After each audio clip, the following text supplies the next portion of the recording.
Hi guys, আমি অনামিকা। আমি আবারও চলে এসেছি আমার ভালোবাসা রান্না চ্যানেলে আরেকটা নতুন রেসিপি ভিডিও নিয়ে। তো আজকে আমি যে রেসিপি ভিডিওটা আপনাদের সাথে শেয়ার করতে চলেছি সেটা খুবই সহজ সরল একটি রেসিপি ভিডিও, আর যেটা বাড়িতে রাখা জিনিসপত্র দিয়েই খুব তাড়াতাড়ি হয়ে যায়। আর এই রকমই ভালো ভালো ভিডিও আপনাদের সাথে যে আমি শেয়ার করে চলেছি, আপনাদের ঠিক কেমন লাগছে অবশ্যই আমাকে জানাবেন। আর ভালো লাগলে অবশ্যই আমাদের চ্যানেলটাকে সাবস্ক্রাইব করে দেবেন। আজকে আমি যে রেসিপিটা বানাচ্ছি সেটা হলো চটজলদি Chinese style chicken fried rice. এই ফ্রাইড রাইসটা তৈরি করার জন্য আমি নিয়ে নিয়েছি দুপুরে তৈরি করা ভাত, আর আমার বাড়িতে 100 গ্রাম মতো চিকেন ছিল, সেই চিকেনটাকে টুকরো করে নিয়েছি। গ্যাস জ্বালিয়ে তাতে কড়াইতে তেল দিয়ে দিয়েছি রিফাইন্ড অয়েল। এবার রিফাইন্ড অয়েলের মধ্যে ছোট ছোট করে কাটা রসুন কুচিটা দিয়ে দিলাম। এখানে তেলের জায়গায় আপনি ঘিও দিতে পারেন। রসুন কুচিটা কিছুটা ভাজা ভাজা হয়েছে, এবার আমি একদম অল্প করে কাটা হাফ গাজর কুচি দিয়ে দিলাম। এবার রসুন কুচিটার সাথে গাজর কুচিটাও হালকা নাড়াচাড়া করে আমি এভাবে ভেজে নিচ্ছি। তো এবার আমি এর মধ্যে ক্যাপসিকাম কুচি অ্যাড করছি। এছাড়াও আপনি এখানে অন্যান্য ভেজিটেবলও অ্যাড করতে পারেন। তো এবার আমি এর মধ্যে যে চিকেন কুচিটা নিয়েছিলাম সে ধুয়ে পরিষ্কার করে রাখা সেটা দিয়ে দিলাম। চিকেনটাকে ভেজিটেবলগুলোর সাথে ভালো করে নাড়াচাড়া করে নিচ্ছি।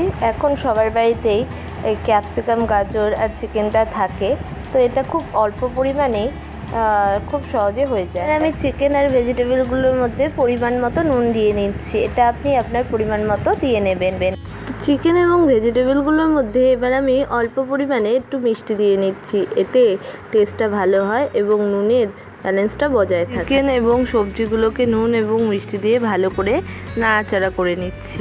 আমি চিকেন আর সবজিগুলোর মধ্যে দিয়ে দিচ্ছি সয়া সস 1 চামচ মতো। এটা আপনি আপনার পরিমাণ মতো দেবেন। সয়া সসটা দিয়ে চিকেন আর সবজিগুলোকে ভালো করে নাড়িয়ে চাড়িয়ে নিচ্ছি, যাতে সয়া সসটা চিকেন আর সবজিগুলোর সাথে মেখে যায়।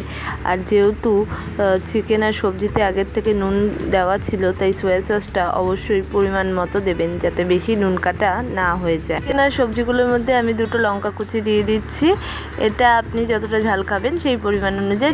সবজিটা সসের সাথে ভালো করে মিশিয়ে ভাজা হয়ে গেছে। তো এবার আমি যে ভাতটা রেখেছিলাম সেই ভাতটা এর মধ্যে দিয়ে দিলাম। তো ভাতটাকে এবার সবজি আর চিকেনের সাথে ভালো করে মিশিয়ে নিচ্ছি। দেখুন এরকম করে উল্টে পাল্টে মিশিয়ে নিতে হবে। ঠিক এইভাবে করে আমি এটাকে মিশিয়ে নিয়ে আপনাদের কাছে ফিরে আসছি। ভাতের সাথে সবজি আর চিকেনটা মিশিয়ে নিয়েছি। তো এবার আমি এর মধ্যে দিয়ে দিলাম 1 চামচ পরিমাণে গোলমরিচের গুঁড়ো, টেস্টটাকে একটু এনহ্যান্স করার জন্য। এবার আমি ভাত, ভেজিটেবল অ্যান্ড চিকেনের সাথে গোলমরিচের গুঁড়োটাকে ভালো করে মিক্সড করে নিচ্ছি। তো এবার আমি এই ফ্রাইড রাইসটার মধ্যে দিয়ে দিচ্ছি চিজি চাইনিজ শেজওয়ান মশলাটা। এটা যদি আপনার বাড়িতে না থাকে আপনি ম্যাগির মশলাও দিতে পারেন, বাট এই মশলাটা দিলে একটু চাইনিজ ফ্লেভারটা আসে, তাই এই মশলাটা অ্যাড করলে ভালো হয়, না হলে আপনি এমনিও করতে পারেন।